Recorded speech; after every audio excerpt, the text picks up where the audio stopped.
Hi, this is Ødemark from the band Third Attempt from Norway, and you are listening to The Bloodshed with Vampire on Metal Messiah Radio International. Ødemark, it's a pleasure to have you here once again at Metal Bloodshed with the Vampire Metal Messiah Radio International. Thank you. You're always welcome. After making the decision to leave a big-name band like Carpathian Forest, guitarist Tchort, Green Carnation, and BloodPervertor, Apostasy set off to find the enthusiasm and creativity that they felt had been lacking for so long by forming a brand new band that was to become the Third Attempt. Vocalist Kaahrl Ødemark, ex-Midnattsvrede and Necrocave, and drummer Tybalt, Fortid, and then Saakaldte came on board, and the band quickly released their debut full-length album Born in Thorns, a smorgasbord of thrash and Black'n'Roll with an old-school black metal vibe that had fans clamoring to hear and see more from the band. We met in June of 2016 for our first interview, Ødemark and Third Attempt. Ødemark, 2 years after the first album were released and with a brand new album out, do the band still has the same lineup? Yes, we are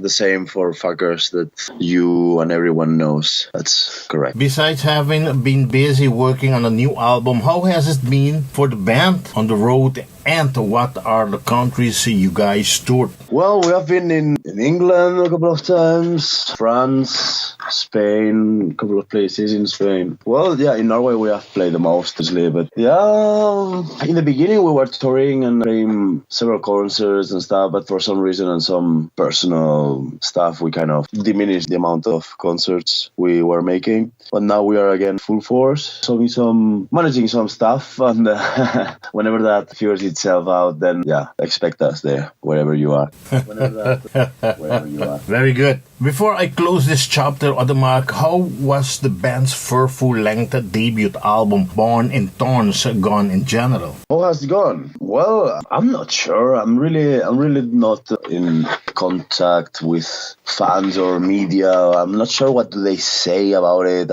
I know about this new one, Egocidal Path, but you guys, the band is in general very satisfied, very happy how everything went. Yeah, well, it was the starting point that we needed, right? Where some songs that these two, the Tchort and BloodPervertor, had in their minds for a long time, and we create those as they were meant to be. And we made also many others. We kind of got together, etc., mixing past and present at the time. So it has its own meaning. We like it, yeah, of course. We will keep playing some songs live. Yeah, we're satisfied with it. Very cool to hear. Norway's Third Attempt is back with the following to their brilliant debut album, Born in Thorns, released a couple years back. Egocidal Path is the band's newest effort and was released on December 1st through a Dark Essence record. I must congratulate you, Ødemark, for this great new album you just released a couple days ago. Yeah, 1st of December was released. If you don't mind, could you please go ahead and announce the A-track on Egocidal Path, please? Well, the album basically starts with a song called Blood, Dope and Black'n'Roll. As deep as it gets, right? Then, in this song, we basically talk about the strong way of life we go through, etc. Now, we go deeper in meaning with the next song, Into the Light, and which talks about basically someone's struggle against its own depressive tendencies. And after when Into the Light is done, then we go with reflections about knives. It talks about self-destruction, basically as thinking about self-destruction, basically. Well, then we go to the center of the album with the song Egocide, which you'll have to read the lyrics, because if I start talking about it, then we end up tomorrow. and then 5, the next song after that, it goes I'll Do It Now, it's called, and talks about my second attempt of suicide and what shit went through my mind, and I just put it there honestly and straightforward, without much of a poetry invading the lyrics. I just wrote exactly what it came into my mind. Then after that goes to the Disciples, it's called, which basically depicts how much I hate this system that we live on. But that you already know from the last interview, I guess. Then almost after that goes a song called Black Metal Alchemist. It's also complicated to talk about. Just read those lyrics and you will understand. And then at the end, the eighth and closing the album is called The Oath. And the theme about that is basically almost into giving up to understanding what all the shit that is going on in this earth, stop to try to understand nonsensical hatred and just all the shit that happens, and just giving up basically. And that's how it ends the album. Thank you very much for this description on these 8 cruel songs. Okay, this latest record is a faster, tighter body of work that integrates many more black and roll elements into the mix. In this respect, the third attempt brings us a slightly more accessibility record, but still delivers a steady dose of punishing Norwegian black metal. I must say, I enjoyed Born in Thorns album with the black and thrash black and roll and real Norwegian black metal vibe with great tunes like Carnation, Dark Vision, Necrocave, and many more. Was there anything in the mixing of the new album done differently this time than Born in Thorns? And has the recording and mixing took place at the same recording studio as before, Ødemark? The recording this time was in different places, but the mixing was the same person. That's true. Same person, same place. If you hear one album after the other one, you will definitely see that the first one was more raw, dry, more ugly. On Egocidal Path, we wanted to give it a bit more atmospheric, dark, something, but still that is right on your fucking face, right? It's without missing it, but just give just that little bit touch of depth to the music. Through the whole album, you will hear choirs and stuff really in the background. They have no protagonism on the album, yet it's only to bring the whole music to a whole new level of depth. So we took those things into consideration. The vocals they have reverb and they have a bit more depth in question, more space. The drums and the whole album, we went a bit more deep on the sound, more bass, more dark. So that's what I would say that we have taken into consideration for this album. Just a next step from the last one. Nothing 100% new, but just that next step.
You guys enjoying being in the studio? Well, some do, some not.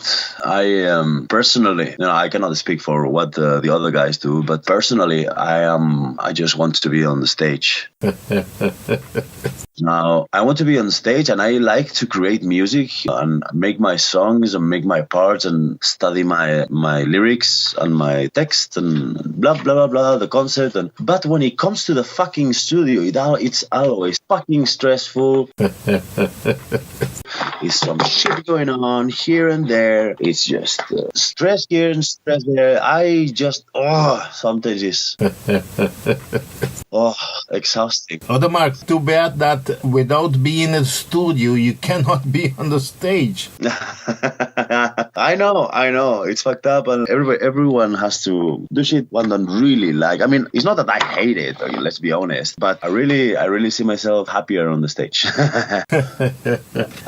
I prefer that stress. I prefer to really be myself, no strings attached, But I believe most of the musicians enjoy more being on the festivals or on stage instead of being like in between four walls in the studio recording. A fucking box is stressing about bullshit, yes. The thing is, we need your music. We as fans need to hear new music. We need to hear new material of the bands. And that's why I do it. That's why I do it, because otherwise, if it was for me, I would just have live albums. Live albums that I don't really like, even to hear myself. But yeah, I just, of course, even if it's not the thing I most enjoy in my life, of course I will do it. And I will do it many times as possible. Okay, Ødemark, talking about, a concert and gigs that you like to be on shows and perform in front of all your fans. The band just did an album release party on December 1st even in Oslo, the same day that album came out. How was the night gone, and did you join your record label mates both with new album this year? I'm talking about Taki and Helheim for their show after. Yeah, basically, we talk with them, and since you're going to play there, why don't we just put this cherry on top of the cake, and we make also the release party before the song. So some of the fans came there to a release party to start warming up for the gig, and then we all met, and then everyone from all the bands were ended up in New and getting drunk and having a blast, how we're supposed to do. But how was the night in general? You had a lot of fun. Yeah, definitely. I'm not gonna describe the kind of fans and stuff, but was really cool. I definitely. I just interviewed Lucifer Child, a black metal band out of Greece featuring Rotten Christ member. They are your label mate. Yeah, I know. Are very satisfied to work with this Norwegian record label. This is third attempt, second experience working with Dark Essence Records in 3 years. After just some weeks after the album has been released worldwide, how do you see the promotion are going, and did you receive a bigger and better deal this time by Dark Essence Record? Well, we had the two albums, and these people, it's really working with them. It's like a big family, so everything has gone just as predicted so far. It's a really cool family atmosphere they have.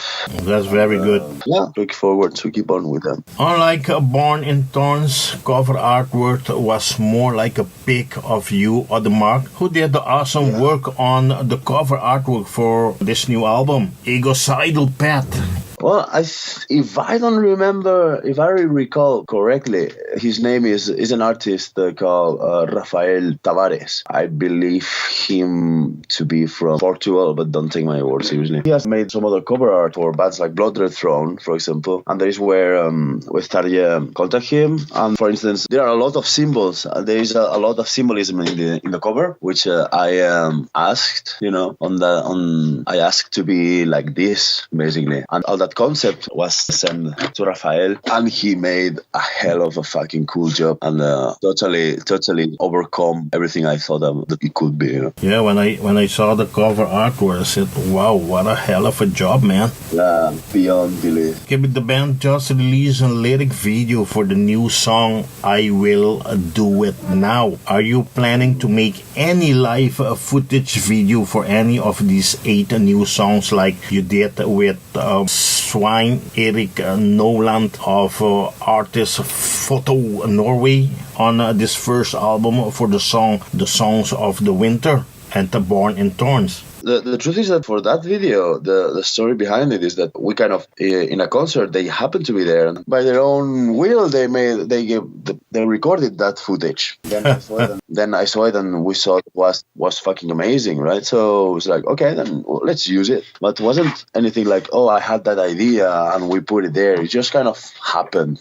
Nice people, professionals just using their time for giving us a favor, and was so fucking cool. I really liked that, how it looks. Yeah. But it wasn't anything like planned or nothing, Actually, as a matter of fact, was going to be another song, and was going to be another idea, but there were some issues with some other dude that was doing the video, and I just took the things by my own hand. If you want something done, do it yourself. And I put together the video of Sons of the Winter. Now, this time, we talked with an actual professional, and he did an incredible job. Who did the video for the song I'll Do It Now? Oh, yeah, the video was made by a guy called Lukas Jasak. Lukas Jasak is Polish. I'm not sure how that is well pronounced, but that's the guy who did it. I really liked it because he really enjoyed, or I'm not sure if enjoy is the word, but he really appreciated the song. He really liked it, so he really put a nice effort into it. Ødemark, you have another song of this new album that you guys are planning to release a video for? There are not big theories about it, as far as I'm concerned. And we already released the lyric video and the promo song-by-song video, and then it's gonna come on the second volume of that one. So I think that for now it's kind of enough. I've worked in those other videos presenting the album. I think I've worked maybe 3 months, day and night, or more. No more, huh? I work, my fucking boring job, and then coming home, and the only thing I do is to work on those 2 videos for like months, 3 months minimum. So it's quite enough for now. We'll see soon. we charge some batteries and do something else. I'm not sure. I think you are very young, so you can go, around the clock. One is never too old to do so.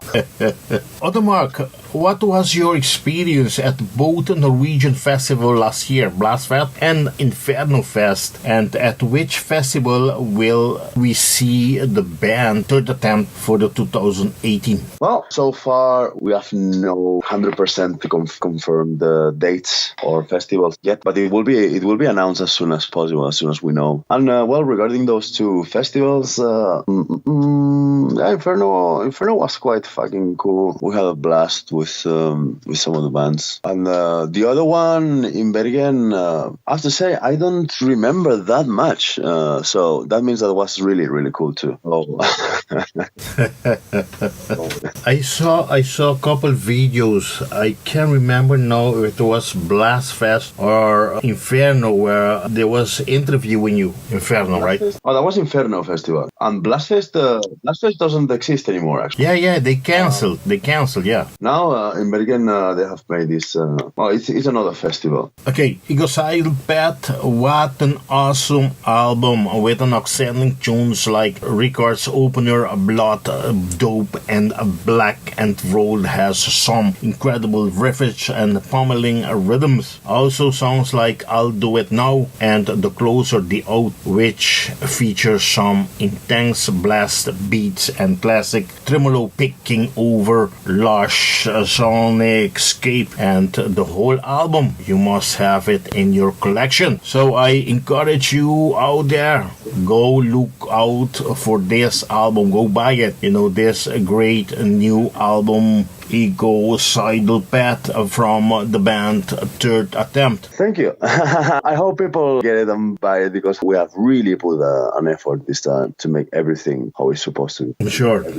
Thank you very much once again for doing such a great job, Ødemark, and for having such a great album out, because this take, like you already said, this take a lot of work. We must thank you very much. Thanks to all the bands that working so hard, to keep metal alive. Thanks to you too. I want to thank you very much once again, Ødemark, to make this interview possible. And once again, I want to hand you over the microphone of Metal Messiah Radio for you to invite all your fans, your friends to support the bands once again, to buy your first album, to buy your new album now. And if you guys have merchandises, to buy the merchandises and to attend your shows, if you have shows coming up for the last part of 2017 and what's the 2018 concern, to support the band. Well, yeah, I mean, basically, if you like what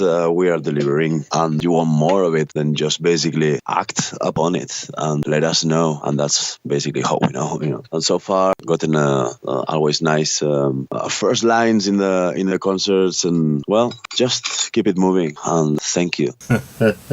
Okay, hope to meet you sometimes if I get to go. I'm just crossing my finger. If I get to reach to Inferno Fest in 2018, I will looking forward to meet with you and with the rest of the guys. Say hello to them for me, and we're gonna keep on playing this new album, Egocidal Path, over and over again. We're gonna pound this into everybody's brain, and until we meet again in Norway somewhere or in Europe. Well, then if you manage to go to Inferno, then trust me, I'll meet you there. Thank you very much, Ødemark. Like I always say, metal on. Bye-bye. Bye-bye.